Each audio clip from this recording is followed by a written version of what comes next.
guys! Welcome back to my channel. So for today's video, my content is a day in my life. Gising na day! Madami ka pang gagawin. Ayan.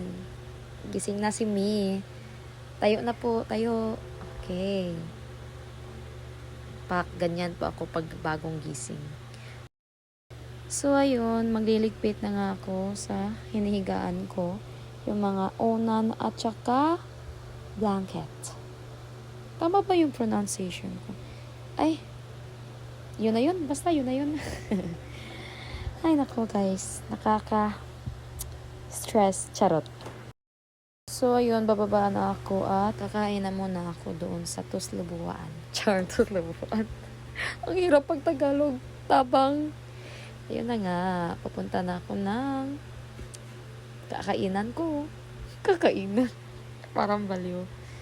Okay guys, pasensya na po sa laking Tagalog. Hindi kasi ako Tagalog. Nahihirapan na po talaga ako. Ayan. Dito na ako sa Tuslubuan. Tuslubuan. Guys, masarap po dito. When I was young, dito po ako kumakain. At hanggang ngayon, charot. Ayun, nag-start na akong nag-open ang aking puso. Yan po, Tuslubuan. Kain po tayo guys. Masarap po yan. Ito kasama ko yung cousin ko. Oh. Yan. Kain day. Gutom day. Sige day. Kain pa day. Yan. Masarap po talaga yan. At saka mura lang po.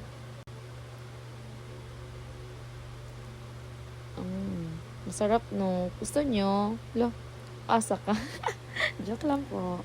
Kain. Chika-chika. Chika-chika onte. Ayan. Okay. Pagkatapos, bumili na ako ng sabon kasi maglalaba ako ngayon. Kasi day off ko nga. Yeah. Ayun, bumili ako ng Surf Active Clean. Yan, pauwi na po sa bahay at magliligpit na mga damit ko para maglaba na po. Ayan. Nagliligpit na nga si Mi na mga nayos ko na clothes para maglaba na po ako. Ayan po, sobrang dami ng bulingon ko. Bulingon na nga eh. Hindi ko nga alam ang Tagalog dyan eh. Ayan, saya unti pa. Ganun. Eh, slay, make me sway, bag. So ito, bago ako maglaba, pinatulog ko muna cousin ko. Ayun, pinaba ko na nga yung mga bulingon ko. Bulingon ko. Ayun, guys. Laba day. So, ayun, nag-start na nga ako.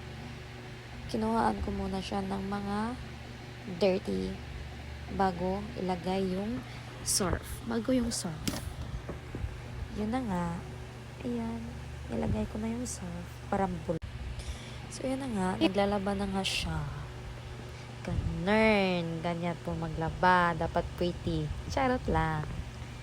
Ayun na nga, guys. Ayan.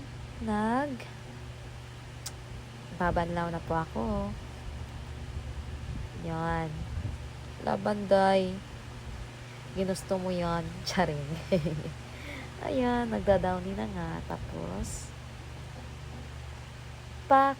sa wakas, nagsasampay na din. With auntie na mahiyain. Ayaw niyang makasama sa video. Pero, ayun. Wala siyang magawa kasi vlogger yung pamangkin niya. Charit! So, yun na nga guys. Tapos na maglaba. Ayan, kumain na muna ako kasi gutom talaga ako dyan. Bago ako maligo, kumain muna ako. So, yun. Tapos na ako kumain at naligo na rin. Ayan. Pero syempre, hindi pwedeng makikita nyo kung maliligo. No? Ano kayo? Charit. So, tapos na ako mga ligo at fresh na nga. At ayun, nakabihis na nga si Mi at oh my God, ang saya ko. So ayun na nga, naglo-lotion na nga ako at saka naglagay na rin ako ng skincare sa mukha ko. Para fresh pa din pag bagong gising. Charot lang. Ayun na guys, yun lang po yung video ko. At salamat po. See you po sa aking next video. Bye bye. Thank you so much. Mwah.